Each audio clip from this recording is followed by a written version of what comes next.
put down that camera and strap in. It's time for a new episode of TogChat Live. Get ready for 60 minutes of wall-to-wall photography, including photo news, tips, and your photography questions in real time, with answers from your host, Olympus Visionary Joe Edelman. Hey, that's me. How's everybody doing? Thank you for joining me for another live episode of TogChat. I'm your host, Joe Edelman, and my mission, as always, to help photographers like you to develop a solid understanding of the hows and whys behind great photography. Before we get going, gang, come on, do me a solid. Let your photography friends know that we are streaming live on YouTube right now. Facebook, Twitter, those are the fastest way to get the word out. You can click the share link right underneath the video. I believe it's on the right-hand side. Or you can copy or click on this link that I just put in the chat window. It's tog.chat/live. So please let your friends know. We've already got a lot of people here from literally all over the world. Steve from Michigan. I've got Caleb, who I know is in Texas. Pierluigi in Milan, Italy. William in Canada. I've got Jerry from North Carolina. John is here from England. If you were here early, you would have seen the one and only Gavin Hoey. He was here real quick and he left a question for us, so I'll deal with that. I've got Keith from France. It's really, really cool to see people from all over the world. I am honored. Thank you so much, and I will do my best to give you as much information and answer as many questions as we possibly can tonight.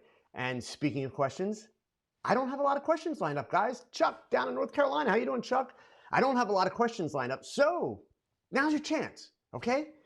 Get some questions in there. If you're here either because you're like really bored and got nothing better to do, or you're hoping Joe's gonna go on a rant and just go off the rails somewhere, or you're curious about something, right? So throw it out there and let's talk about it, all right? So that being said, just a couple like little quick things to report back to you guys and kind of update you on. So I know a lot of you remember that a few weeks back, actually maybe about a month or so back, I had a very special guest on TogChat, and that was the one and only Unmish Dinda from Pix Imperfect. So I just wanted to update and let you guys know that I finally got to meet him in person yesterday, actually Monday and yesterday, but got to spend some time with him yesterday, sat in on one of his talks at Shutterfest, had dinner with him last night. Yes, I can attest to the fact that he is every bit as awesome in person and genuine in person as he is on YouTube. So really, really great guy. Had a great time. So for those of you, I will tell you, people have been sending me messages all day. So like, hey, Joe, this was your first Shutterfest. Like, what did you think?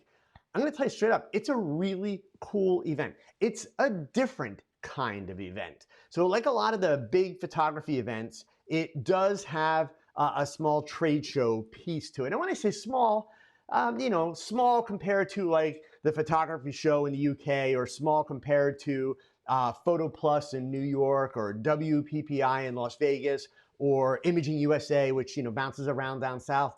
But Canon was there. Let's see, Panasonic was there. Olympus was there. Of course, that's why I was there. All right, but tons of instructors, tons of models, in what is truly an amazing location. The Union Station Hotel in St. Louis.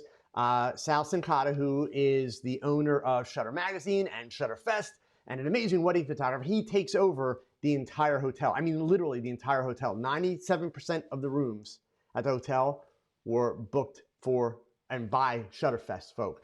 So it's a 2-day event. I unfortunately can only be there for 1 day because I needed to be back to talk to you guys tonight. But my talk was yesterday. I did a talk about personal branding. It's an event that's a combination of talks and lectures, but not a lot. It's really focused on shooting. There are tons of models, tons of photo walks, opportunities to shoot, all that kind of stuff. But I think one of the most important things and the most impressive things about Shutterfest, and when you go to Shutterfest, people talk about this, and they talk about it constantly. And I had heard people talk about it before I went to Shutterfest, but you don't really understand it until you get there for the first time. It is a party. And it's a big family. It is truly a family mentality. And all aspects of it, right? The good and the bad. There's some pretty cool practical joking that goes on. So it helps to have a little bit of a sense of humor. But seriously, great learning opportunity. Really, really awesome instructors.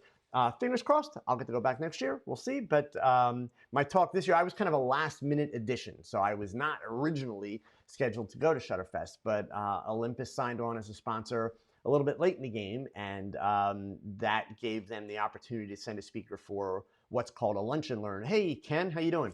So I got picked to go do that, which was an honor and great and a lot of fun.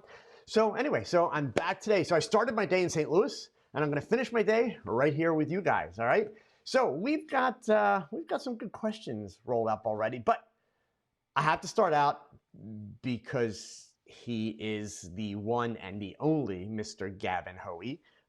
He was here early in the chat. Unfortunately, he can't stay tonight. But what I do know, because he has told me to my face before when I met him a few years ago, Gavin listens to TogChat, usually on Tuesday or Wednesday, or excuse me, on Thursday or Friday nights when he's doing his editing for the week. And I don't blame him for not watching me, but he listens, right? So anyway, so he dropped in and he asked a question, and I want to scroll right back up here because I'm going to obviously give him the answer, but also give you guys a little bit more background information. So it's with regards to the satellite 3D software that I use. And if you don't know what I'm talking about, hang in there for a second. I'm going to show you their website and show you some samples. I would love to launch the software while I'm doing the live stream and show you that. The question came in at the last minute.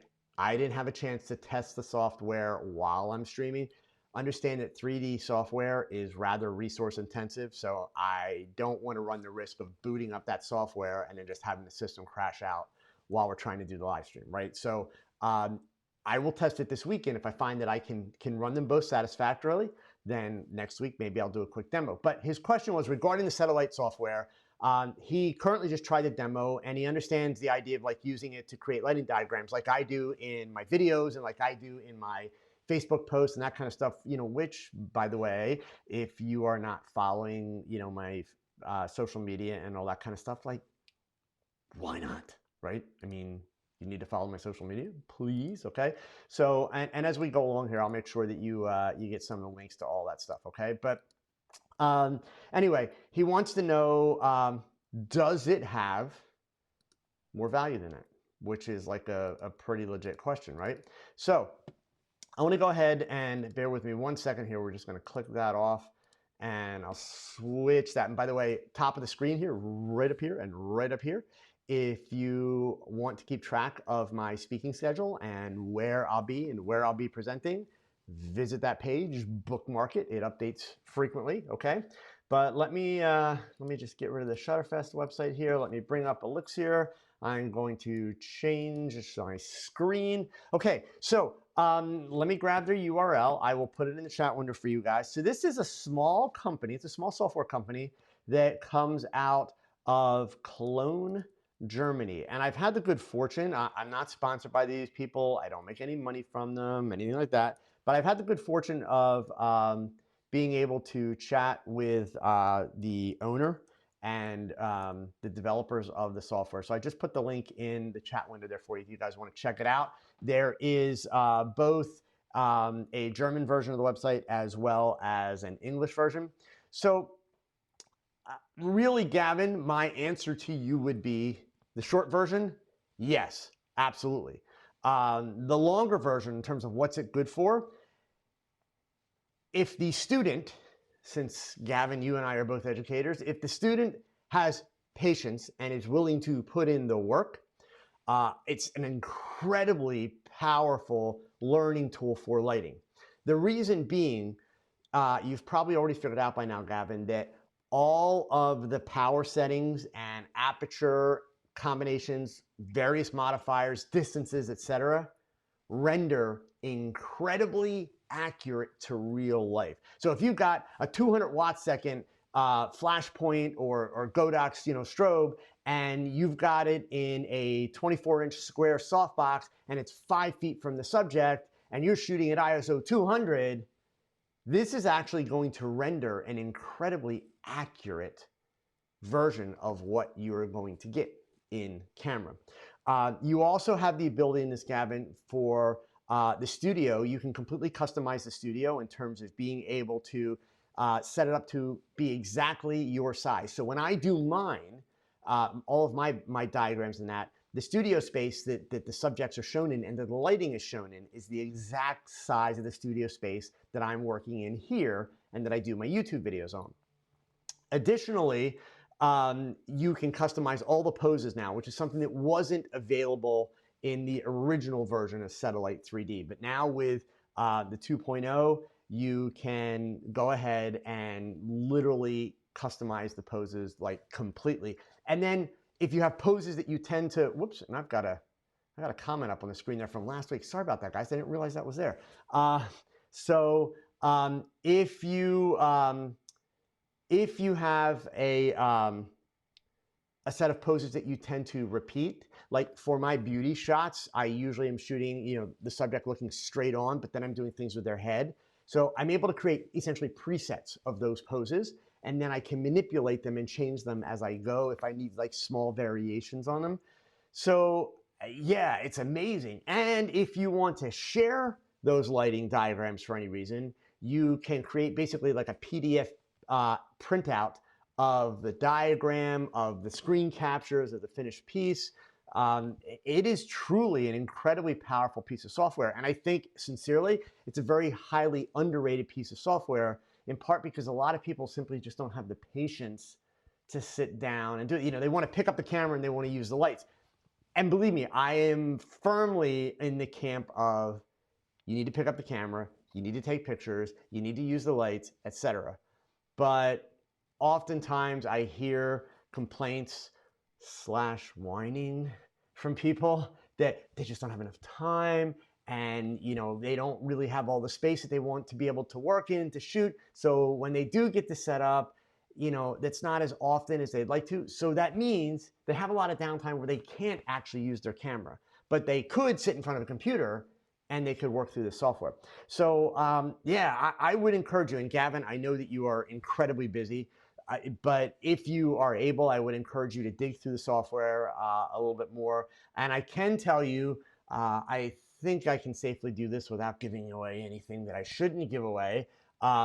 Elixir is planning some utilities that are going to work really, really well for people like you, Gavin, people like myself, educators, because it will have online workshop and classroom type tie-in capabilities to go along with it. So yeah, they've got some really, really cool ideas kind of in the works, things that they're planning. So yeah, I'm a big fan of it. For me, I don't get to use it as much as I would like to, but I will tell you there have been times where I've had an idea in my head and I've just gone ahead and popped up that software and started blending some light together just to get a sense of what I'm going to get.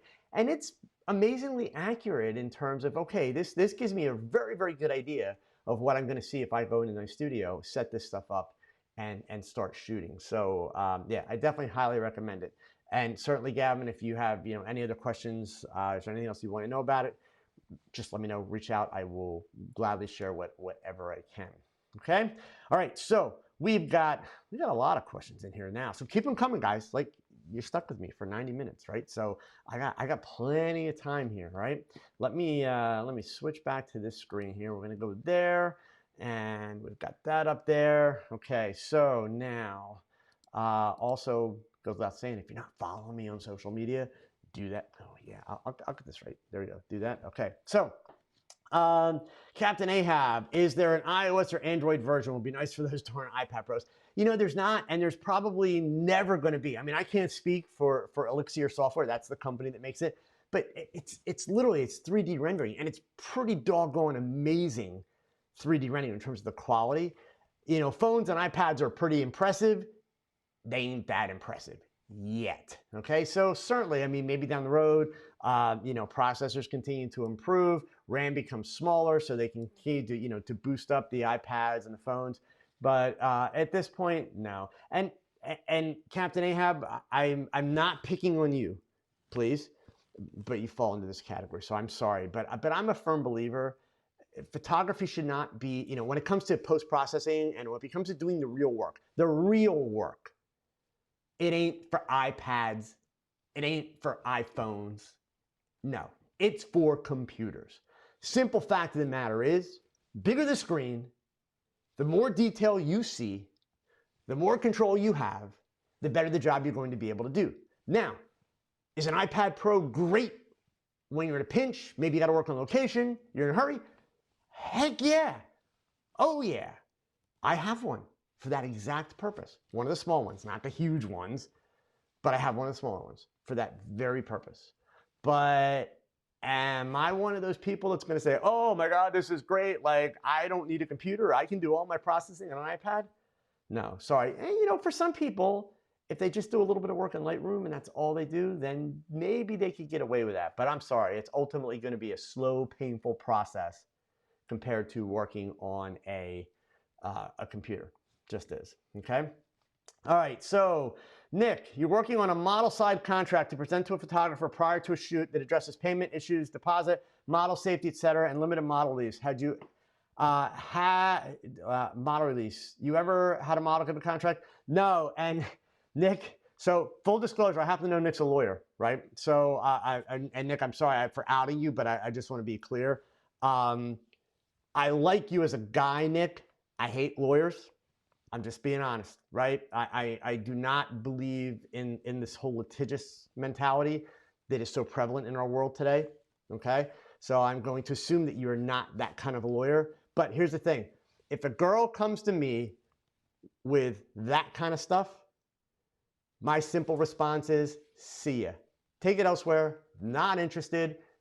I am not going to deal with that kind of bullshit, period. And here's the reason why, Nick, all right?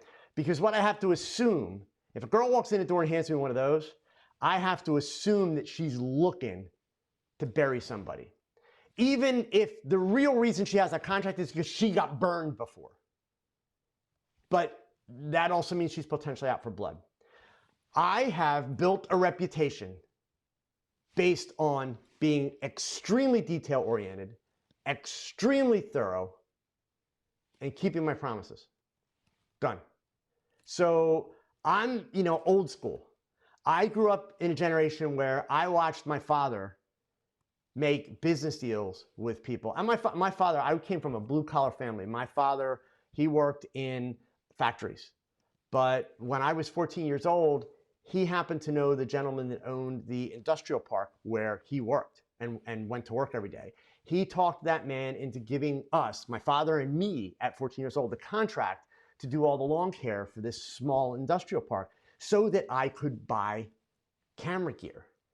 And the deal was done in a handshake. And we delivered, he paid, everybody was happy, and that's how business used to be. And Nick, obviously I realize, a lot of people don't keep up their side of the bargain. And I realize, there are a lot of photographers that will try and game models. I realize that there are a lot of photographers that simply don't deliver. But here's the thing, Nick.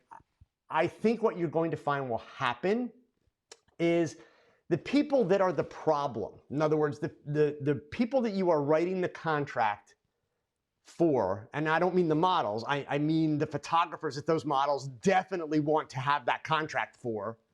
They're going to take one look at that, and unless they're just complete idiots, it's going to scare the hell out of them. They're going to say, no, no, no.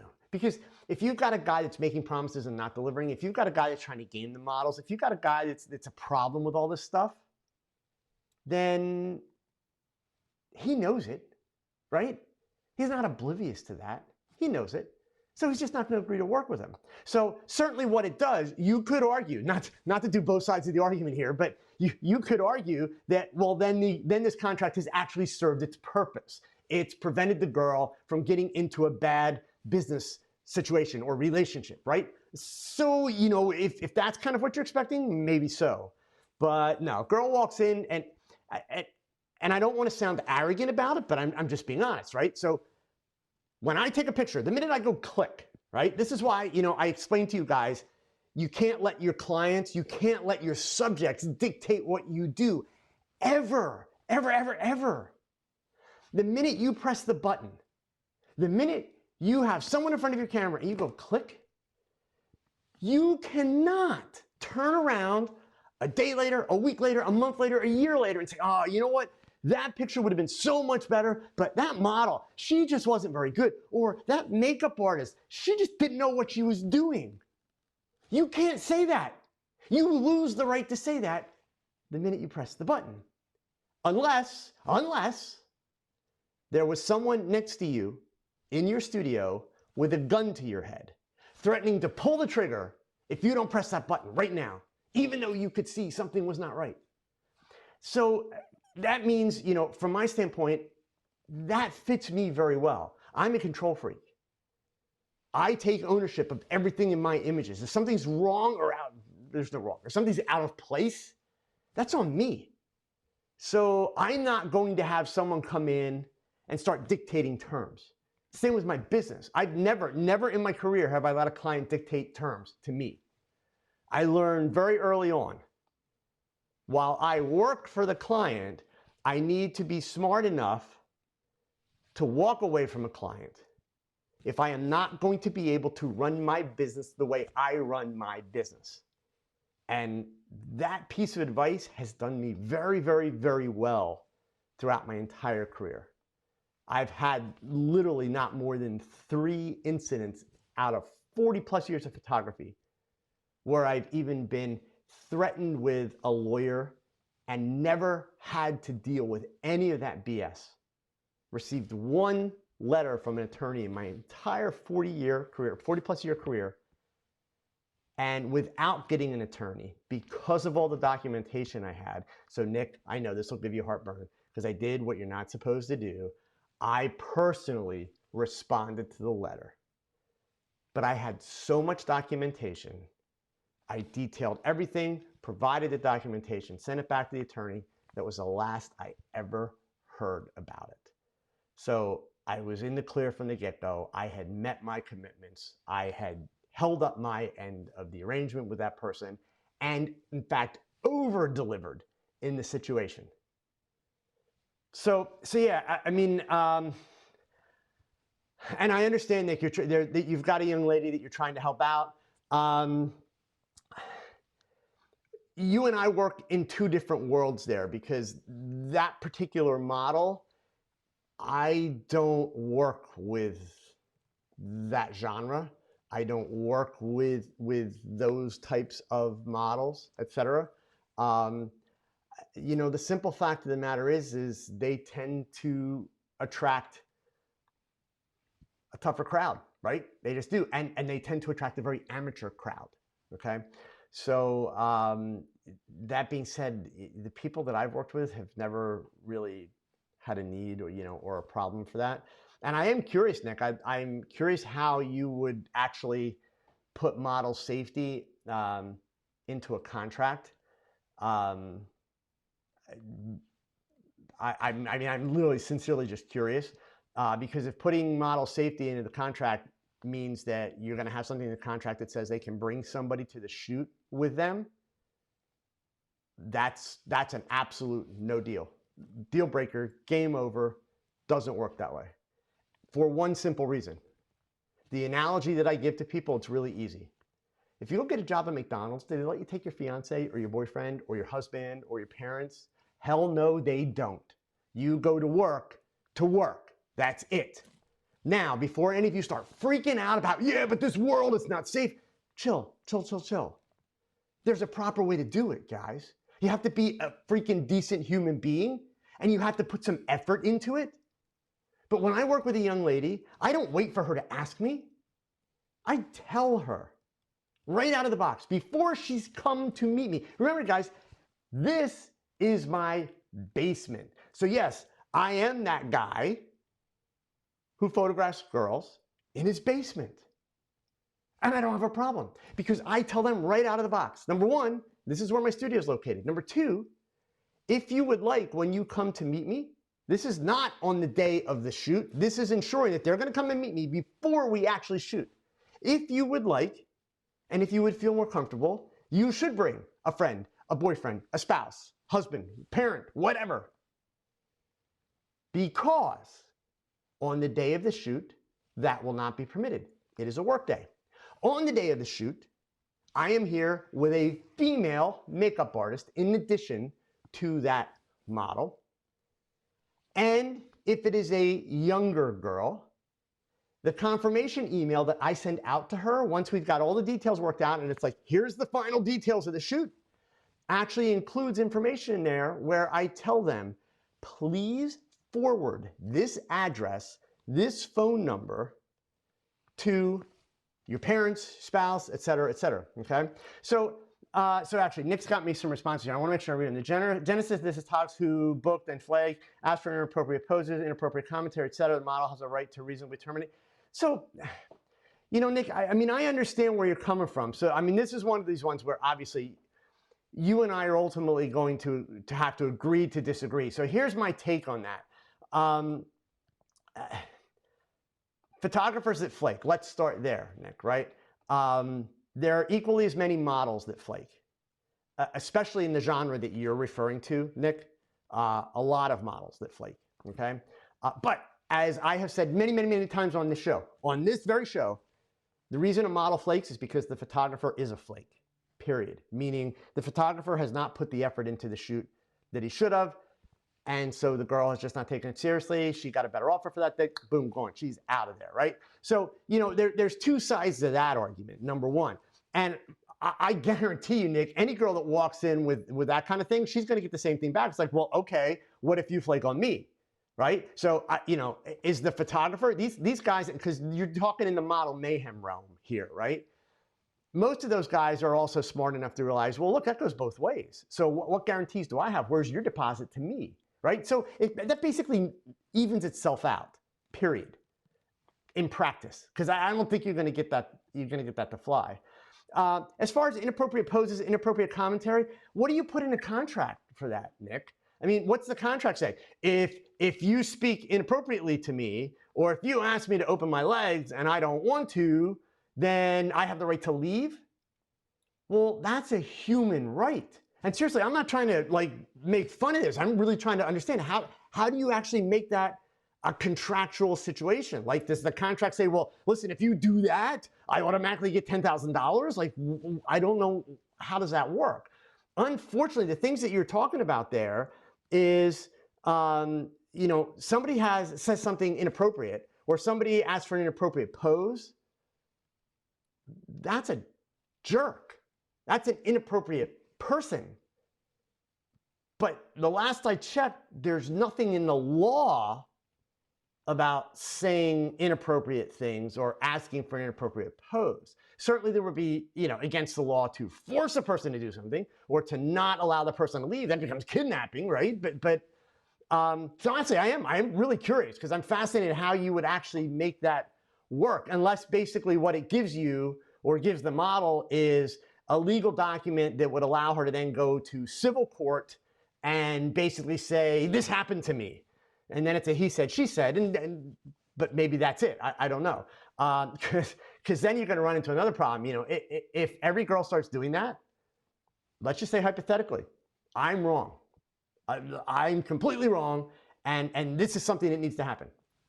Okay? Then you're going to have every one of these photographers that's doing all these nude shoots demanding that they can videotape the entire shoot. So I'm sure those girls, like the model that you're working with, would love to have people videotaping behind the scenes of their shoots so that they can do whatever, you know, afterwards. But that would be the only protection that the guy would have from a he said, she said battle, is to be able to videotape. So, all right, Nick, well, it gives the model the right to terminate and at a minimum keep a deposit. But I mean, I see where you're coming from, but I think most of the inappropriate stuff, Nick, is going to happen during a shoot, not before a shoot. And as far as the keeping the deposit thing, yeah,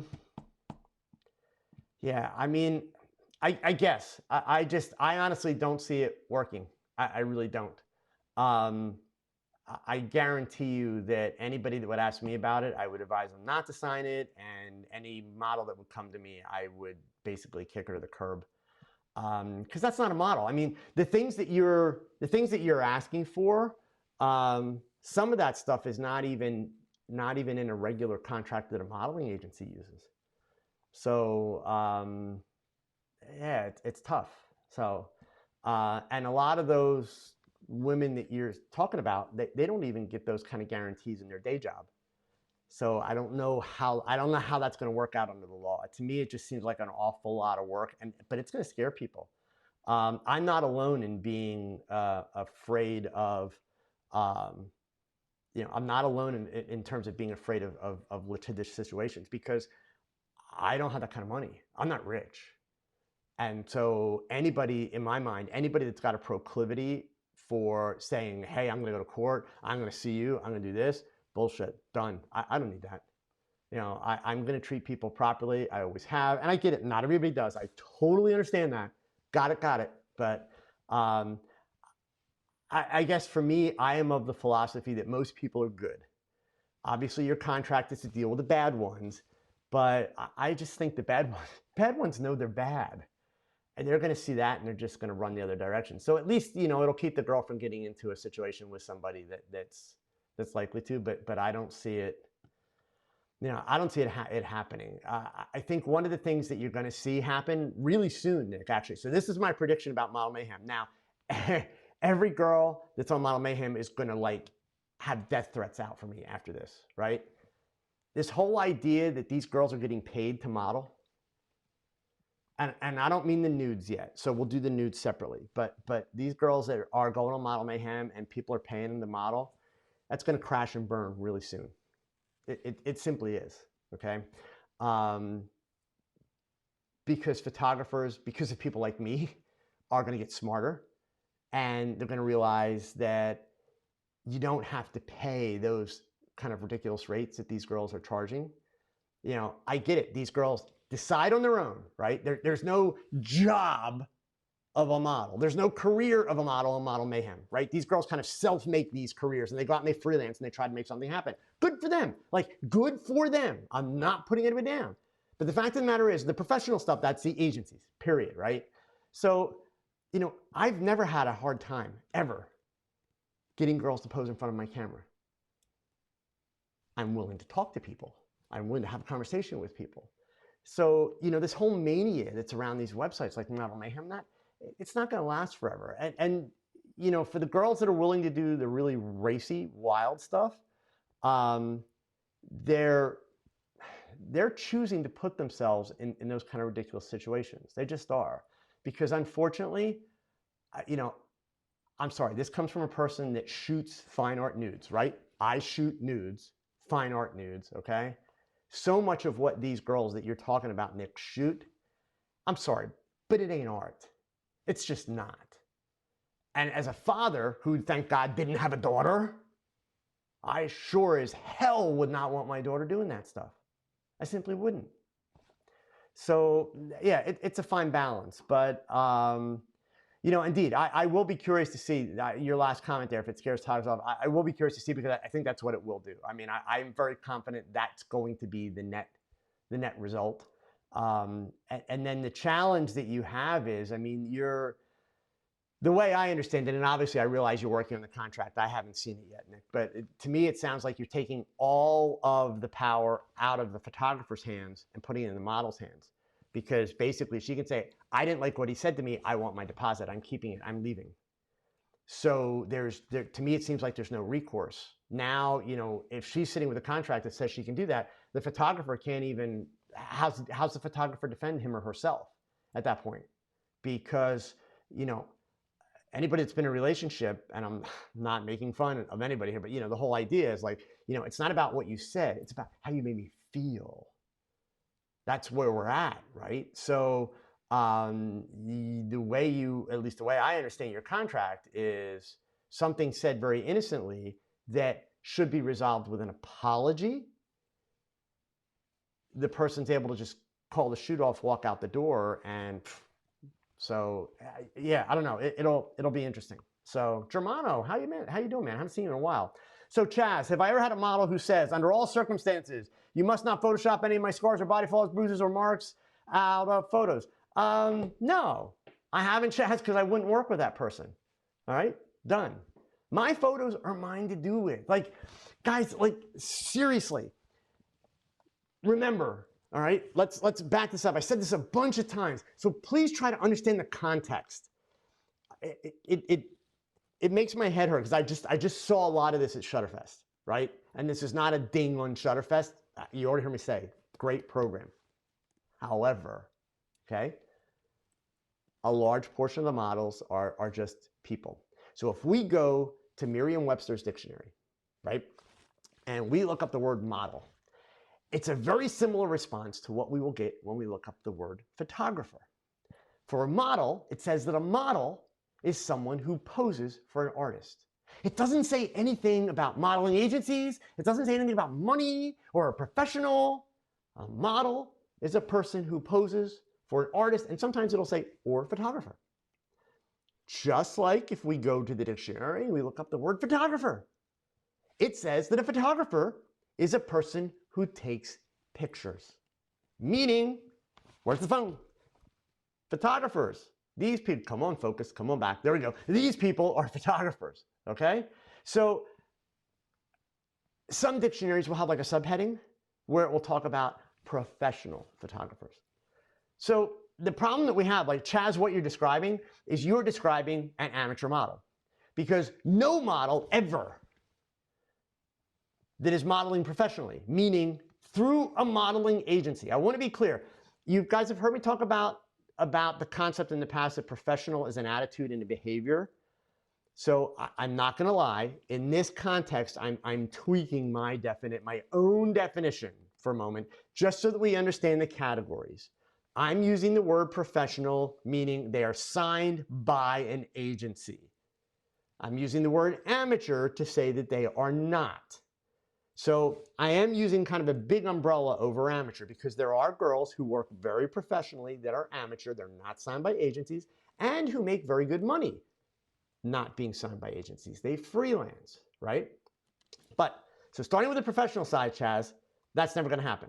Starting on the amateur side, if the girl is behaving professionally, if the girl is making good money, I guarantee you she is not one of those girls who's going to say, you can't do that, period.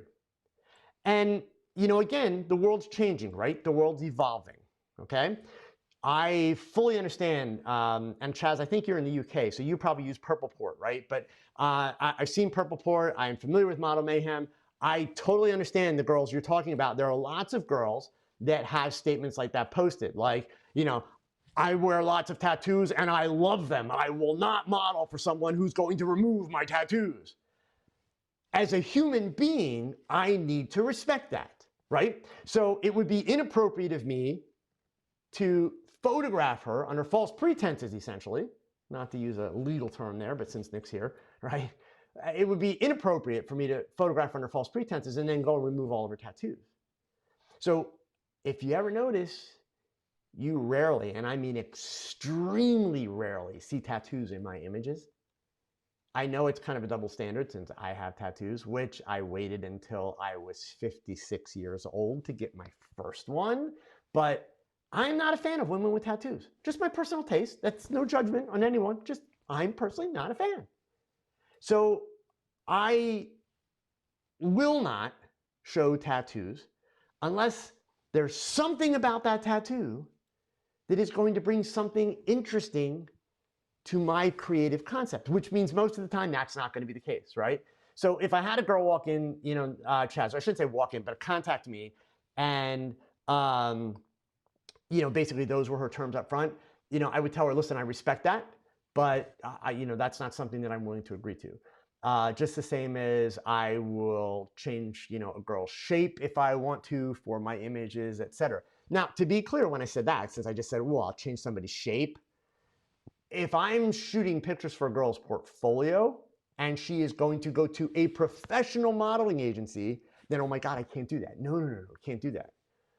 But if I'm shooting for one of my images that I do and it's in my portfolio, oh, heck yeah, I'll do whatever I want to it. And the modeling release says that I can do that. So it's just kind of one of those things, Chaz, you have to be willing to walk away from that and respect that the person, you know, especially, and again, I don't want to make it like an old versus young thing, but the world's changing, right? It just is. And the younger generation, especially, body positivity is a big thing. And I want to be really, really clear. I think that there is a lot of value. And, this is coming from a guy that has photographed models for most of his adult life and who has helped promote that skinny, curvy girl thing, right? I think the body positivity mentality is outstanding. I really sincerely do. The fact that advertisers still show skinny women has nothing to do with body positivity. It has to do with the women who are willing to shop in those stores. If the women stopped shopping in those stores, advertisers would show bigger women. They simply would. It's very simple economics, okay? But when we're talking about people that are modeling for fun and for creative outlet, I completely support the idea that if they're not comfortable with having that done, then that's great. That's up to them, though. And certainly, if those were somebody's terms, I would have to respect that. But I definitely would not work with them. Okay. Per Luigi, have I ever been contacted by models who wanted to be photographed by me and at the same time wanted to be paid for the service? Sometimes. Oh yeah, absolutely. I frequently have girls via Model Mayhem because I do have a profile on Model Mayhem. I've explained in a couple different episodes before when we've had these modeling conversations that when I travel and I do my workshops, I always hire at least one model from Model Mayhem. And this is going to sound kind of mean, but the point is I want my workshop attendees to see both sides. I want them to see how a professional model is going to show up and behave, and I want them to see how a Model Mayhem model will show up and behave. As I've explained many times, I've never had a girl flake, ever, 0 times. And I do that so that they get both sides of the experience, okay? But because I have that profile, per Luigi, on Model Mayhem, probably at least once a week, I get messages from like women that are traveling, the traveling fine art models. And they're like, hey, I've got open time slots on Saturday from 2 to 3 o'clock, whatever, and here are my rates, and I'd love to work with you. And they're very polite about it, and I give them a lot of credit for being entrepreneurial. I sincerely do. Frequently, these women are incredibly beautiful. Frequently, they have incredibly good portfolios, but as a matter of principle, I'm not gonna hire a girl for an hour. An hour doesn't give me time to even get warmed up with what I'm doing, so I'm just not gonna do that. I do pay, I do not, any girl that I photograph as a nude gets paid, period. I'm just a firm believer that if a girl's going to do fine artwork, she should get paid, period. That's hands down. But anything else, no, I'm not going to pay because I can provide them something of value. And Proligi, it doesn't matter if you're pro or not. It's just a matter of kind of what's fair. So now let's be clear about something because I said this. See, if anybody, like, especially if any model drops in and catches part of this conversation, they're going to think I'm the world's biggest jack jerk, you know what, okay? So I want to be clear about this. Like, where this all goes wrong, let's take this back to the base level. Because as much as I challenge Nick, and guys, just full disclosure, Nick has taken a workshop with me, so I know him, I've met him. I'm challenging his thought process because I know I'm going to be able to have a good dialogue with him. And I understand, I completely understand why he's doing what he's doing and what the goal is. And obviously you heard my feelings and my thought process on it. So I am really very curious to see how it will work itself out. But I want to be clear about something. I said before that I don't believe in the contractual stuff, and I've never done that because I believe in treating people fairly. I'm a big believer. In fact, this was part of the talk that I gave at Shutterfest. Was under promise, over deliver. That has always been my working philosophy. Always. Okay. So that being said, at a core level here, you've always got to be treating people fairly. So for you amateur photographers that are listening to me, I don't care if you're beginner amateur, an advanced amateur, intermediate, I don't care what label you want to put in front of the word amateur. And especially if you are pro. And I don't care if that's a part-time pro or a full-time pro. If you are going to ask a young lady to come in, or a young man to come into your studio and model for you with clothes on, right? Maybe it is lingerie, maybe it is this swimsuit, but with clothes on. I don't care if they're wearing a winter ski parka and they're all bundled up. I don't care. be a decent human being, and at a minimum, give them gas money. Have a makeup artist there so that they actually get really good images and have a good experience. If you can't afford to do that, or if for some reason you don't want to do that, then ask yourself a simple question. What can I do, or how can I provide them value? Okay? That's the key. What did they get out of it? Don't assume that the value is your photographs, especially if you're a beginner or even an intermediate amateur. Your work may not be that good, and it's okay that your work's not that good, but you know, and actually, is it Lem? I'm sorry if I got your name wrong. Fair and ethical seems to work, yes, at least for, travel, lunch, etc. And that's exactly it. Like, buy them lunch, okay? Give them some gas money. You know where they had to come from, where they had to drive from, right? If they had to go through tolls, cover their tolls, all right? I mean, think about it, guys. You're walking around with these cameras that cost $3,000 for a camera body and all these lenses, and you've got lights and all this, and you can't afford to give a girl $20 to cover her gas? She probably went out and bought clothes to come to your photo shoot, right? So again, it's about being a decent human being, right? But at a minimum, if you can't give them money for something. So notice, I'm not saying that you should go out and pay these girls. If the girl's gonna come in and she's gonna wear, just a nice pretty outfit and you're gonna take nice portraits of her or whatever, I'm not saying you should pay her for that, because actually I don't think you should. You should be finding someone who is patient and attractive and willing to do it, who is not trying to make money as a model, because you don't need a model for that. But you still should offer this young woman or young man some kind of value. Gas, lunch, tolls, something, okay? So, and understand another really bad habit that photographers have, and I'm using that word all across the range of photographers, when it comes to these model mayhem and the time for print or TFP shoots, they shoot what they want and not what the girl wants. And even worse yet, not what the girl really needs. So many of you meet girls that, I want to get signed by agencies, I want to do great stuff, but I'm trying to build my portfolio. Here I am on Model Mayhem, and I want to do a bunch of bikini pictures. And the reality of it is that she doesn't need bikini pictures, especially not if she lives in Iowa, right? Who the hell needs bikini pictures in Iowa? I guarantee you, there is not a single company in Iowa using bikini models in their ads. But yet, every photographer in Iowa will be like, oh, hell yeah, bikini pictures, let's do it. Well, okay, so do the bikini pictures because you want to do the bikini pictures. But at the same time, then turn around and make sure that you're going to do some pictures for her or him that might actually get them work. And please, please, please, please, don't be the lazy one that says, but I don't know how you figure that out.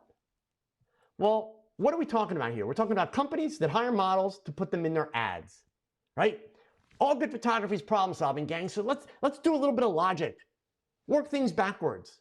How can we figure out what companies in Des Moines, Iowa, since I said Iowa, how do we figure out what companies in Des Moines, Iowa are going to hire models? I don't mean modeling agencies. I mean actual advertisers. They're going to put models in their ads. It's actually incredibly simple.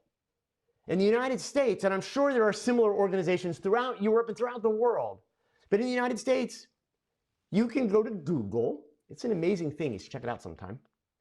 And you could type in the name of the town, Des Moines, Iowa, Chamber of Commerce. The Chamber of Commerce website will most likely have a big listing of all the major companies in Des Moines, Iowa. And if it doesn't, I guarantee you all you need to do is pick up the phone. Yeah, I didn't say email or text. You're actually going to push in 10 numbers, okay? And you are going to call the Chamber of Commerce and say, hi, I'm a photographer in Podunk somewhere else. And I'm trying to find out what companies are based in Des Moines, Iowa and creating advertising because I am going to photograph some pictures for a young lady or a young man who would like to model there. They will be able to provide you a detailed list of those companies. And then all you got to do is go through that list. And it'll be really easy to figure out. Are any of these manufacturing companies going to put bikinis in their ads? Probably not. And if you've never heard of the companies, you don't know what the company sells, there's this thing called Google. Check it out. So, it requires some effort, right? It just does. And honestly, being a decent human being requires effort. It's hard work, but that's the point. When you're doing these shoots with models, it ain't all about you. It's a collaboration. You guys have heard me say many, many, many times, I'm the lucky one that gets to put my name on my photos. Every photo that you have seen of mine, every photo, it is a result of a collaboration between at least 3 people, at least.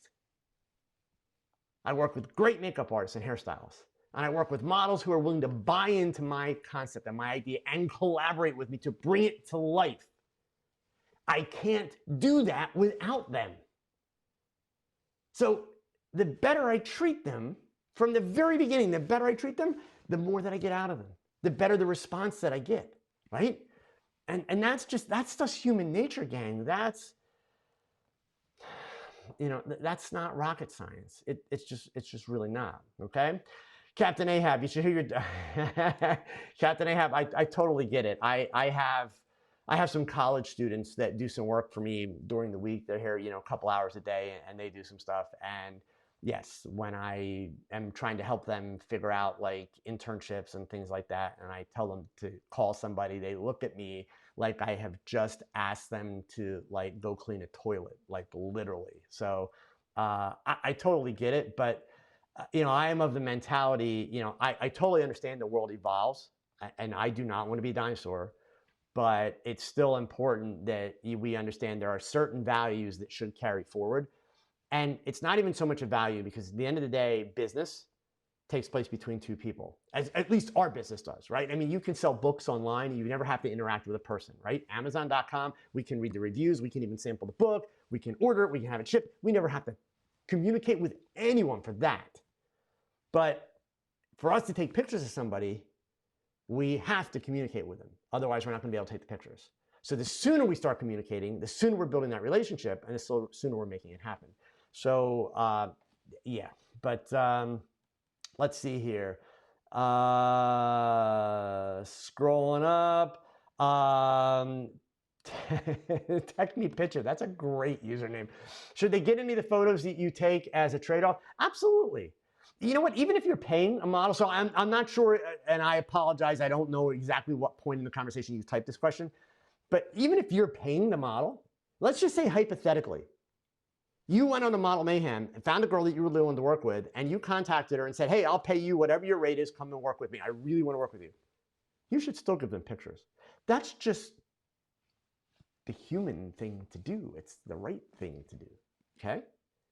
So the only time that I avoid giving anyone pictures, so I'll be completely honest, there's one situation where I avoid giving someone pictures. It's not ideal, meaning for me, it does bother me, but like I told you, once you press the button, you can't make excuses. So when I do travel, like how I travel for Olympus and I do workshops, and some of you have seen me do the demos or seen me like at WPPI or Photo Plus, and in 30 minutes, I'm doing like 6 different pictures, which means I'm shooting 2 or 3 frames of everything that I do. That's it. Meaning the images that are happening on stage are not always up to standards. Because really what I'm trying to do in my talks, if you've ever seen one of my talks, it's a lot like my videos. I'm not trying to get people to say, oh my God, look at that picture. I'm trying to get people to say, oh my God, what a cool idea. I want to go try that. So I do have situations when I do these demos where, we hire a girl and we come in and we pay her. She always gets paid. But, the images are nothing that I would ever be willing to put my name on, because they were done quickly as a sampling. And when that happens, I don't release images. But yeah, if you're going to bring a girl in and photograph her, and even if you're paying her, you should. And, for me, I don't do it often enough, but what I try to do is, even if I'm out walking around, on vacation, and I meet someone that I think is interesting, I want to photograph, and then I don't mean a model. It could be a woodworker in Italy, right? And I stop and I talk to them, and I have a conversation with them, and I say, hey, would you mind if I took a few photos? And they allow me to do that, or maybe they even pose for me. I am definitely going to try and get that person's contact information. And at a minimum, I'm going to make sure that I give them my business card and tell them, hey, keep an eye on my social media for the photo. And if you would like a copy, I will gladly send you a copy. And at a minimum, I'm going to send them a high resolution file and tell them, if you would like to go get it printed, go ahead. And now that I started doing some of my own printing, I've actually several times in the past year actually printed up like an 8x10 or 11x14 for someone that I photographed and send it out to them. Perfect example, my grandson. In fact, he has a game right now. I'm missing his game, but this is a good cause. He's playing t-ball this year, so he's about to turn 5 years old. He's playing t-ball. His little league had their opening day parade last Saturday, and so I walked the whole parade route with him and his team. Okay, which of course is all these little 5 and 6 year olds. So pretty chaotic, crazy stuff. But got some great pictures, like all of them. And so, I provided those to my son and told him that, by all means, share them with the parents, let them have them. I mean, why not? That's, if it puts a smile on somebody's face and they enjoy it, that's great. And I didn't get paid for it. I don't need to get paid for it. I was there because of my grandson, but obviously there's all these other kids there and I'm photographing them. So sure, I'm going to give them the pictures. Why not? Right. So anyway, that's my take on that. So let me scroll up here. Oh, Nick, that's cool. I'd love to see it, and I'll gladly have a further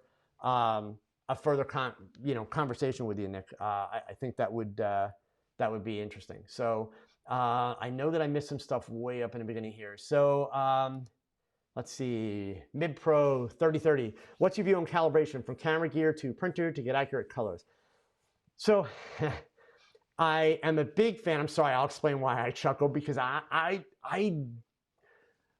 don't do all the things I should do. So I want to give you the perfect world answer, and then I will give you the reality of what I do. Okay, so full disclosure, full transparency. Okay.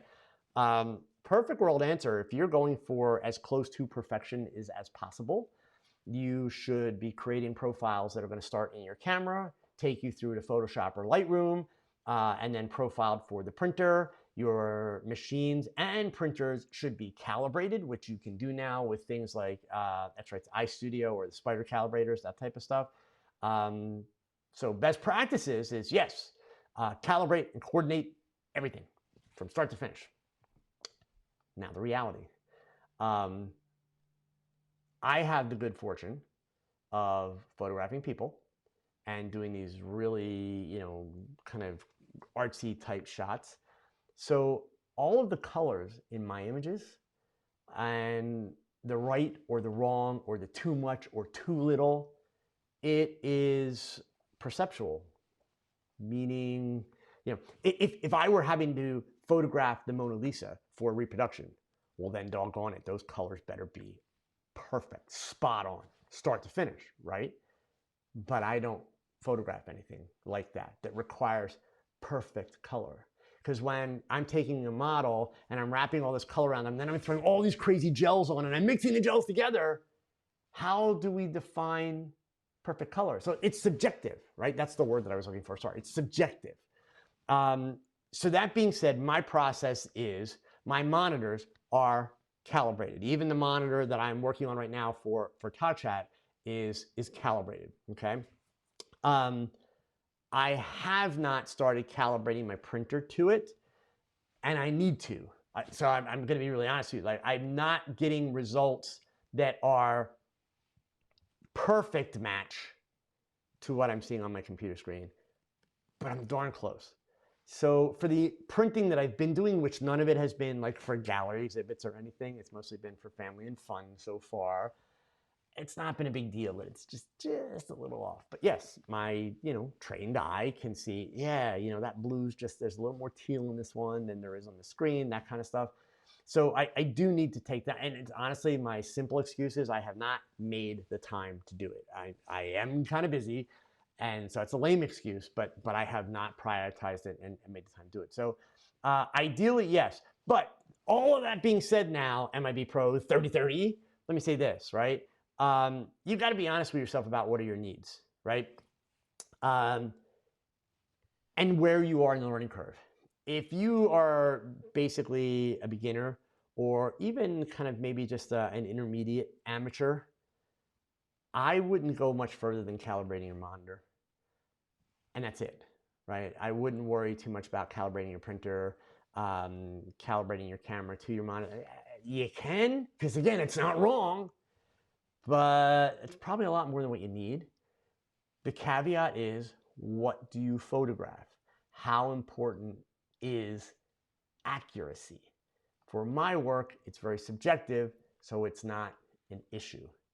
I'm frequently taking the colors that are in a shot and just throwing them all over the place to create something more interesting than what I had or something different.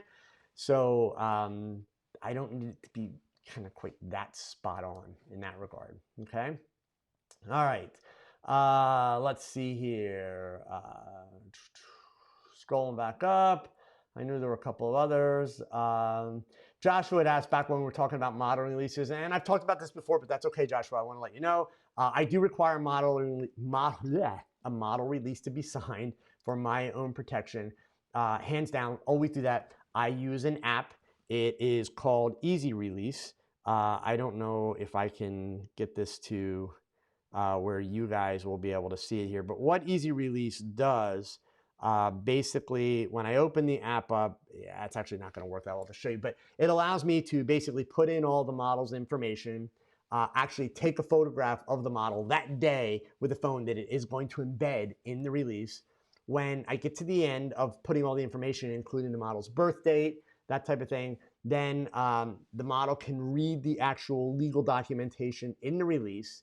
When she gets to the end of it, scrolling down, she hits done, turns the phone sideways, uses her finger to sign it, taps done again. At that point, I am able to compile the release. So it takes all of her contact information, her signature, the photo, all the legal documentation, puts it together in a PDF file. And it gives me the opportunity to email it to her, email it to myself, or simply store a copy of that PDF in the cloud. In my case, they go up to iCloud. That way I don't have to print out actual paper releases. So I would encourage you to do a release. But again, that's also, going back to what I was saying before, that's another reason why it is appropriate, even when shooting just kind of for fun, okay?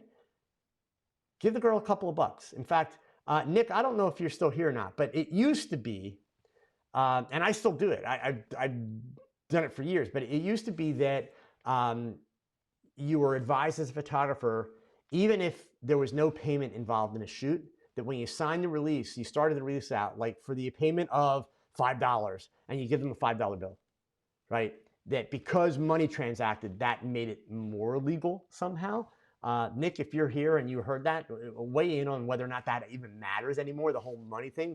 And this was back like in the 70s and 80s. I was taught that, like, because every modeling release back then started out, it's like, for the agreed upon sum of, and then the person's agreeing to all the terms in the modeling release. But Joshua, yes, you should get a modeling release for every. I saw you had another comment here up a little bit further. You should get a modeling release for every shoot, even when it's not a hired model. That's actually even more reason to get it, in my opinion. If you're just building your business, yes. The fact that you were talking about business, you become a bigger target. That's why most photographers that are going into business also carry liability insurance and all that kind of stuff, because it's really very important, to make sure that you're covered, okay? Let's see here, Hawaii Espanol. What about if most people I ask if I can photograph them, they said yes, but not to put them on social media? Well, actually, that's not that uncommon, right? Now, part of it is it depends on what you are, in what context you're photographing them, right? Are you, are we talking like boudoir shots or kind of really sexy stuff? I could totally see that somebody would say, hey, I want to do a boudoir shoot and I love your work, but I don't want it on social media, right? That's completely understandable. And I do, I don't want to say frequently because I don't have much time, but I do from time to time do shoots with people who are maybe doing boudoir or something that they want to be able to give to a spouse. And like I did a shoot 2 weeks ago for a young woman who's getting married next month. And she wanted some of the Marilyn Monroe style backlit images that I've done many, many times for people. And she wanted them to be able to put into a little album as a wedding gift for her soon-to-be husband. Obviously, she does not want them on social media. She certainly doesn't want anybody seeing them before, but also not really after. They are just for her husband. So that's also a situation where I did not ask her to sign a release because the terms of that shoot in the first place were that I would not be doing anything with the images. So, in a situation like that, why you've got to decide, well, okay, how important are these pictures to me? Is it worth you doing the shoot maybe just for practice? Maybe they don't want them on social media, but maybe they'll allow you to put them on your website. Or if you have a printed portfolio, maybe you can do that, right? So it's certainly worth negotiating to see if there's a, kind of a moving boundary. But otherwise, yeah, I mean, it's just like when we were talking earlier about the girls that come in and say, but I have tattoos and you cannot retouch them, you cannot remove them. I won't shoot them, but I have to respect them. Like, I'm not going to basically say, oh, screw you. No, but I'm going to say, well, I respect that. I understand that. But unfortunately, my taste and my needs are completely different. So I don't think that we're a perfect fit. I'm going to be politically correct, in the response. Okay. But yeah, I certainly always, ask people kind of, if they'd be willing to kind of meet you in the middle there. So, so let's see here. So, all right. So actually, Nick did give me the answer back here. You need a consideration to transfer something of value, right? So it used to be like, we'd say $5 because back in the day when I started, there was no TFP, right? That just wasn't a thing. But yeah, so trading pictures would suffice. So, so it was not a need to give money, but that's fine. And somebody else put something in here about what we were talking about. John, there you go. Valuable consideration. That was the phrase I was trying to think of. John Cornicello. John, thank you. That was the phrase that every modeling release back in like the 70s and 80s started out with. And I'm sure a lot of them that are online still start out with today. Valuable consideration. Thank you, John. I could not get that phrase into my head. So, Peter, you once offered to pay for a model's parking. She refused. So now, you guys have heard me talk before, and that's fine, Peter. I'm not saying you did anything wrong, but here's what I do in that situation. I realize that generally, if someone turns that down, they are doing it out of politeness. But I'm trying to be polite, and I want to make sure that I'm being fair. So, and the way you handle this, it's going to be a little different for everybody, right? Because it's kind of like I've talked to you guys before about Peter Hurley's Hurleyisms app, right? Peter Hurley's Hurleyisms work great for Peter Hurley. They would sound really stupid coming out of my mouth, and they might sound really stupid coming out of Peter's mouth, okay? So everybody's kind of got to find their own mojo. But if I offer a girl, $20 for parking or whatever, and she says, no, that's okay, I'm going to take the $20 out of my pocket, I'm going to slap it down in front of her and say, it's not open for discussion. If you don't take the $20, I'm not going to give you your pictures. She will pick up the $20 bill and she will walk out and she will be very happy that I was insistent. I've never had a situation like that where the person has pushed back like, no, you can't make me take the $20. Like, no, it's usually the person being really polite. So it's just a matter of you being able to go or being willing to go kind of one step further in a nice way, but assertive way to say, no, look, I really appreciate your coming here. And sometimes you have to explain the why, right? You guys always hear me talk about why. Everything starts with why. Because I know there's a couple of people that were at my talk in Shutterfest that should be taking pictures tonight in St. Louis, but I saw their names go by in a comment. Get outside and go shoot. You're in St. Louis with tons of models. But I talk in my personal branding talk that I did. It's all about the why. Everything starts with a why. That's why my channel is all about the hows and the whys. So a lot of times with a situation like the young lady with the parking, just, you got to give her a why that she's going to buy into, okay? Basically, to say, hey, look, I really appreciate what you just did for me. And look, I've got some great images. This 20 bucks is more than worth it to me.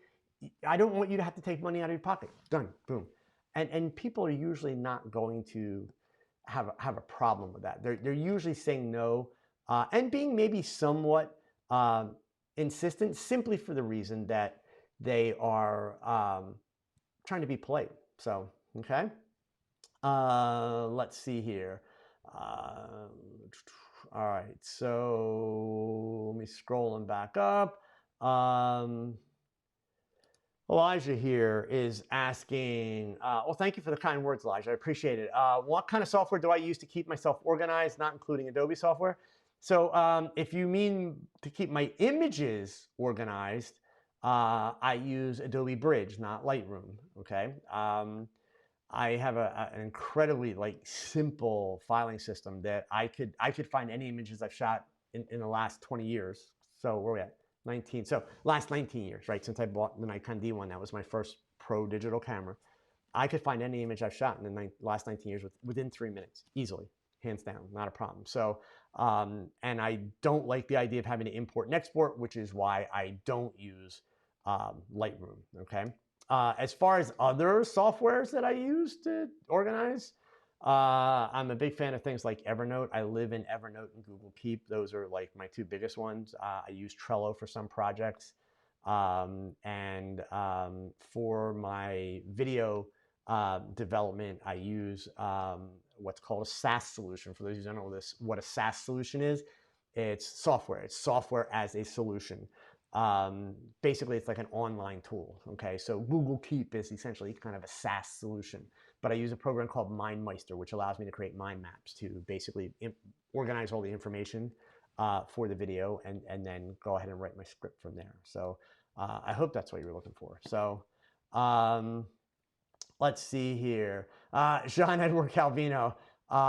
Sucks when your monitor is calibrated, but you have a client and they see the pictures on there crappy, never calibrated off the screen. Yeah, I mean, that's one of the challenges of digital photography.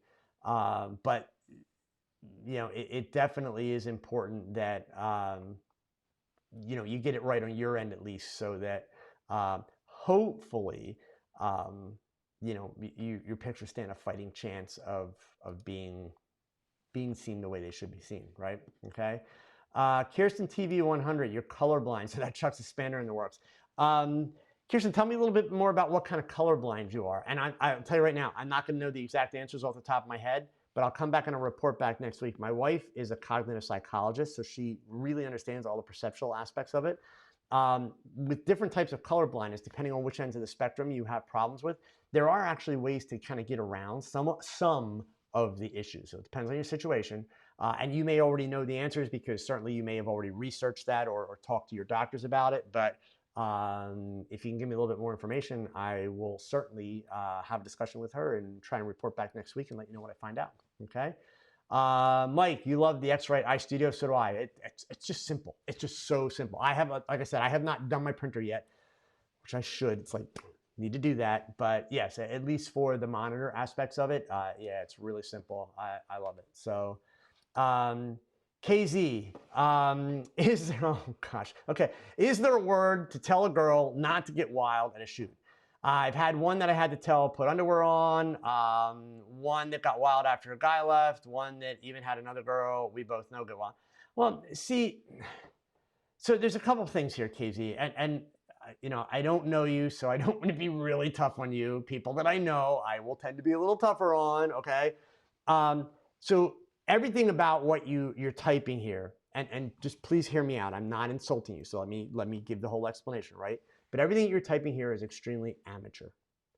On your side and their side, right? So let's start with their side. I want to leave you for last, okay? Because I promise you, I'm not insulting you, but I want to try and give you a little bit more clarity about this. On their side, okay? Every one of these things that you are describing here is a young woman, or it could be a young man, right? In your case, it was a young woman, but it's someone behaving inappropriately. Like, you know, look, I'm not a prude. I told you guys, I love to photograph fine art nudes. I photograph women. I think women are amazing. So that's what I photograph, right? I'm not a prude. However, I do believe that there is such a thing as appropriate behavior. You know, there's a time and a place for everything, okay? So one of my best examples, and I feel sorry, when I get a girl that comes into my studio and it's time for her to change outfits and she drops trowel in the makeup area. In other words, doesn't go to the changing room, which, by the way, my change room is 10 steps from the makeup area. But it just so happens that there are 2 clothing racks, one in the changing room and there's one next to the makeup area. So every now and then I will get a girl that's first time she's ever worked with me. She comes off the set from her first picture, goes to change and does it right there in front of the rack. She gets reprimanded. Now, I don't mean like I yell at her, but I stop her. It's like, oh, wait, please stop. Put those clothes back on. There's a changing room. Use the changing room. And then, since I'm a little bit older, unfortunately, I do the dad thing. That's literally what I do. I do the dad thing. I say, listen, you know, I understand that other photographers that you have worked with have actually encouraged you to change out in the open and told you it saves time. It makes things go faster, because that's what a lot of these jerks do. And I explained to her, I don't want to embarrass you, but there is no reason ever for you to need to do that. Ever. They have taught you that for their own entertainment. So please don't ever do that. Don't ever do it for me. Don't ever do it in front of anyone else. If I'm shooting fine art nudes, my model is required to wear a robe all the time, except when I have the camera at my eye. If I'm in the middle of taking pictures, and I always put the robe literally on a stool right out of camera range. If I need to go adjust lights, I tell her, grab the robe for a second. I just need to adjust some lights. I have her put the robe on. I come back. And frequently there will be girls, because these are girls oftentimes that do a lot of fine art. It's like, oh, I'm okay. I'm like, no, you're not. Put the robe on. Right? And I tell them, it's like, listen, it's more for me than it is you, but please put the robe on, okay? And the fact of the matter is, when you treat people that way, you actually get more out of them, more of the kind of behavior that you want. You know, as far as the other two, probably the same thing in all honesty. They've probably been encouraged to do that kind of stuff before in other shoots. But so the reason why I said this is an amateur statement on your end also, KZ, so again, I don't want to leave you thinking that I've insulted you, because that is not my goal. The fact that you allowed these things to happen is the amateur part, okay? My shoot, my studio, I'm the boss. The model is not the boss. This is not some control thing. This is not some male dominance thing. This is the photographer photographs the model. I push the button, it's got my name on the picture. She may be in it, but it doesn't have her name on the picture. It's got my name on the picture. So I control the behavior. I control the tone of the shoot. I control the mood in the studio. Everything evolves around me. So yes, in my studio, damn straight, I am Diva Joe. It's my word. That's it. I encourage people to collaborate with me on my level. I push people to collaborate with me. But I am not going to let somebody just take over and do their own thing and run crazy, especially not if it's going to make me look bad. How does it make me look if you know, some girl leaves my studio and says, oh yeah, man, I did this shoot and it was awesome. Like, my friend was there and like we were getting it on and he was taking pictures, and that's not the reputation that I want. Definitely not. No, not good. So yeah, you don't need a word. You need a sentence. Stop. Starts with a word, stop, okay? But yeah, you just make it clear, like, ladies, that's not what we're here for. Done. Okay? It's actually really simple. And I see, KZ, your update. One was a doctor, the other was a stage actor, the other is a barbecue dancer. A barbecue dancer? It's okay. You can all laugh at Joe. I don't know what a BQ dancer is, so just saying. Because I'm guessing it's probably not a barbecue dancer. Okay, but I don't care if they were a PhD or a freaking United States senator. I don't care. It's not appropriate. So I'm not gonna let it happen. So because it's just gonna reflect back poorly on me. So let's see here. Let's get whoops. See if I can get this one up here. Mr. Rock Me Gameplay. All right. Joe, can you give me some advice on my photos, please? I'm a student studying photography, and I want to do photography for a living. Okay. So Alex, is it Alex? Did I just say? Yeah, Alex Pritchard. Okay. So Alex, yes, but not here. Here's what you need to do, Alex. Okay. It's real simple, and I will gladly give you some feedback, but you just made a mistake in Joe World. So let me explain. The first thing you're going to do, Alex, if you want my help, and by the way, I'm curious when you say you're a student, high school, college, what are you? Okay. But if you ask around, I always go out of my way to help students. So here's the first thing you got to do. Step one, you're going to join my Facebook group. Okay. Now, listen closely, Alex. All right. After you join, I put the link in the chat window, by the way. Okay. After you join the Facebook group, high school, Alex, I will gladly totally help you out, man. But seriously, you got to follow directions. So here they are. Listen close so I can get on. Number one, after you join, it'll take, oh, burlesque. There we go, KZ. What can I say? After you join the group, Alex, make sure you answer the 3 questions. When you go to sign up, it's going to ask you 3 questions. Answer all 3 of them. Okay. And then once you're admitted into the group, the first thing you're going to do not post the link to your 500 pixel account. It'll get deleted. First thing you're going to do is you're going to watch the video. At the top of the group, there's a welcome video. It's going to tell you about the group. It's going to tell you about all the group rules. It's me. You'll recognize me, right? Okay. Then when you're done, you're going to pick one picture from your 500 pixel account to start. For now, just one. Your favorite picture, best picture ever. And you are going to follow the rules of the groups, which means you have to give me a bunch of information about the picture, and you're going to post that picture. Now, just on the off chance, Alex, that picture is not a people person, or a people picture, just on the off chance, I'm hoping it is, because that's what I shoot, and that's what my group is about, people photography, but just on the off chance it's not, when you make your post, follow every one of the rules, but you put a big note at the top of your post, Joe said I could post this. That way, my moderators won't delete your post, okay? And Alex, if you get it done before tomorrow, this time tomorrow, 5 p.m. in the Eastern time in the United States, I'll be doing a live check-in in the Facebook group, and I will give you feedback on that photo. And in that setting, I will go ahead and look at your 500 pixel count and give you feedback. But I won't do that here on YouTube. I'm sorry. Okay. So yeah, make sure that you sign up for the group, follow the rules, and I will gladly help you out. Okay. All right. I love finding high school kids, college kids. I just did an interview yesterday while I was in St. Louis with a kid for his final project. He did 4 years worth of college in 2.5 years. He's going on to become a photographer. Ridiculously brilliant kid. It was really like amazing to talk to a kid that was this sharp. And anytime, and this applies for all of you, by the way, because believe it or not, I don't care how much you know or don't know about photography. When you find kids with real passion, and when you find kids who are putting in the effort, like doing the work, help them.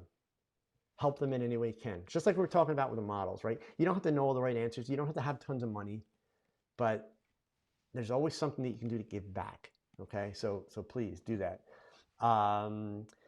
James, all right, I want to get a couple of last questions in here. So I want to try and move away from the modeling stuff for a little bit because we're running out of time. Do the seamless backgrounds sag if you leave them hanging, or do you have to take them down and store them? Seamless backgrounds will definitely sag, okay, if you leave them hanging. So what you want to do, there is a video, James, that's on my channel. It's this one right here, 10 tops to make your seamless backdrops last longer, or 10 tips. Yeah, let me put this link here in the chat window for you. Watch that video. It will give you some tips, but definitely you should not leave them up. The ones that you see behind me almost every week, I have them on metal cores. Okay, so they're going to last a lot longer because I'll be honest with you, I hate setting them up, taking them down, hate setting up and taking them down. but I don't leave them on the cardboard cores. I put them on metal cores so that they are much less likely to sag, okay? Let's see here. Let's see, where are we at? Ajax Rodriguez, you tipped a TFP model recently because she was so great to work with and I got the shot I wanted. It felt good and I could see that being, Ajax, yeah, there's nothing to see, man. It's a great habit for you to pick up because you have to understand that's gonna pay off dividends. It's gonna pay off dividends because number one, that girl knows that you'll tip her. So she's gonna wanna come back and she's gonna want to work with you again. Plus, if she has friends who are also models, she's gonna be like, hey, you work for him and you do a good job, he's gonna give you money. Boom. Plus, he's gonna give you great pictures, right? So absolutely, again, guys, it's karma, right? It's simply karma. In fact, what we're talking about here, Ajax, is the stuff that I talked about in my personal branding talk that I did yesterday in St. Louis. So Ajax, I know you're one of my patrons, so hopefully you'll be there Friday night. A couple of my patrons were at my talk. So Ajax Lynn was there, Carl was there, April was there. They got to see the talk, so we'll chat a little bit about it. But yeah, I mean, it's kind of the karma mentality, right? Give a little, you get a little. It's real simple. So, all right, let's see. We got a lens question here. I know there can be this distortion in lenses for portraits. So using a zoom, of course, you have to be super careful. The 45mm is great for reducing this. How is a 75 working for you? Okay, so this is micro four thirds. All right, we're talking an Olympus question here. I don't have a problem with a 45mm causing distortion. However, if you get way too close, so for those of you that are full frame shooters, micro four thirds of 45mm, you multiply it times 2, that's a 90mm equivalent. The 75mm, which for a lot of Olympus shooters is their favorite portrait lens, is a 150mm equivalent for full frame. Traditionally, that's a tad long for my taste, but I have both lenses and I use both lenses. The billboard picture that I did was shot with a 75mm, right? So the only time I've noticed any kind of distortion at all with a 45 is if for some reason I get sloppy and I'm just way too close with that 45. But for most of my work, that's my go-to lens, no distortion, no problem. If I have a situation where I absolutely want a little extra compression and I want that kind of thinning of the face from the compression, then the 75 is the lens that I pull out. But yeah, I mean, they are both great lenses. While there is a little bit of redundancy in terms of what you can do with them, if you can afford them, they're both awesome lenses. Yeah, so I mean, I would say go for it. Okay. Let's see here. Where are we at? KZ, you're mostly a stage photographer, but you want to add old 70s and 80s coffee mugs ad style, like okay, the kind of cool pinup stuff, and 70s and 80s, you're talking about like Peter Gallen type imagery, which if you don't know who Peter Gallen is, Google it. It's Peter, here, I'll type the name in here. If you want to do kind of the glamour stuff from the 70s and 80s, he's the guy. Go research him. Santa Monica, California. Unfortunately, he's no longer with us, but he really designed, developed, created that whole genre of taking kind of the old Vargas paintings. Vargas was the guy that did the paintings for Playboy and that, and kind of turning them into photographic images. And amazing. He really kind of developed that genre and did an incredible job with it. So let's see. Ian Mobley, quick thoughts on the D750. You have no use for 4K video. It's an Nikon. I mean, it's a good camera. Here's the thing, gang. The reason I can't answer that, Ian, it's not because of this. Obviously, I left Nikon, right? Eric, thank you so much. I really appreciate the super chat. Thank you. The reason why I won't answer your question is because it's a lazy question. And I'm not trying to be a jerk. Let me explain. For you to just say, hey, what are my thoughts on that camera? Well, obviously, they're not very high because I'm an Olympus guy. So why would they be good, right? And you see how I talk about so much gear. Here's the thing. You can't buy a bad camera today. Let's be clear. I don't care what brand. Sony, Fuji, Canon, Nikon, Olympus, Panasonic, even Pentax. There are no bad cameras. There are lots of bad photographers, right? So, at the end of the day, Ian, if the D750 does what you need it to do, awesome. right? I mean, my Olympus, you talk about you don't need the 4K video. My Olympus has a lot of features that I will never use. That doesn't make it bad because it has all the features that I do use and that I need, okay? So anyway, yeah, that's, I mean, honestly, that's the best I can tell you. But Nikon gear is fine if it's what you like and it does the job that you need. Sure, you know, you'll pay more for it. You'll get sore backs more often, but you know, so. Oh, Lem, not Em. Gosh, okay, it looks like an I. I'm so sorry, Lem. Thank you, okay? Lynn from New York. I said, why are you here from Shutterfest? You should be outside taking pictures in the rain. Is it still raining in St. Louis? It was pouring when I left this morning, and I saw a lot of people got wet, which really kind of is a bummer. But all right, we're just about at 7:30. So Chaz, you're gonna get the last one in here. I said that I give high-res files and I let the subjects print the photos. Do you not worry about how good the print is after they print it? If it's bad Ica? Oh, I do worry, but it depends on the context, Chaz. If we were talking about one of my fashion portraits or beauty shots that you see, oh God, no, I'm not letting somebody go and print it, okay? If we're talking about pictures that I took at my son's Little League parade with these 5, 6, and 7-year-olds are like marching down the street or running and playing and rolling and tumbling and doing all kinds of stuff down the street, I don't care if they print it. And if the color's off a little bit, that's probably because they went to someplace cheap to print it. You know, that's fine. So, but yeah, I mean, in that sense, I'm just being a nice guy and saying, here, basically what it is, the pictures kind of have no value to me. So I'm saying, here, sure. I mean, obviously they're your kids. They're gonna have a lot of value to you, right? So I'm just making sure that I share them because otherwise they're just sitting on a hard drive. Anthony, thank you so much. I really appreciate the super chat. Thank you. Yeah, Chaz, I mean, that's why there's kind of no one cut and dry answer. You gotta kind of weigh the situation, you know, as far as that goes. So, okay. So, you know, interesting as always, because I started out tonight thinking like, wow, I have nothing to talk about because nobody's giving me any questions. And we spent most of the night talking about this modeling stuff. So, Devon, thank you so much. So here's the upside about, oh, Joshua, no. So here, let me throw this in because this is an important one. All right, and then I gotta go, guys. I'm sorry, but no. I will let them go. So let me be clear. Like, so let's back up. Take a step back. When I'm talking about giving somebody the high-res files, right? I'm talking about like the parents of the kids that happen to be in the Little League parade with my grandson, right? The work that I do that you see on YouTube and my social media, no. I'm not letting anybody touch that except for me, period. I'll give them social media files and that. If they want to print, I will gladly, you know, send it off to a lab for them, but I don't upsell it or I won't charge it. That's not my business now. I'm not a portrait photographer. I'm not a wedding photographer. I don't make my money off of print sales. But no, these folks that I'm talking about that were in my grandson's Little League parade, no, if pictures of their kids, I don't care about the pictures of their kids. That's not what I shot it for. I shot it for my grandson. But while I was shooting it, there's all these other cute kids having all kind of fun and going crazy and that. So it made for some fun pictures. So I shot them simply to be a nice guy. There's no rule that says, oh, I shouldn't take them or I should charge the people money for them. No, it's just being nice, okay?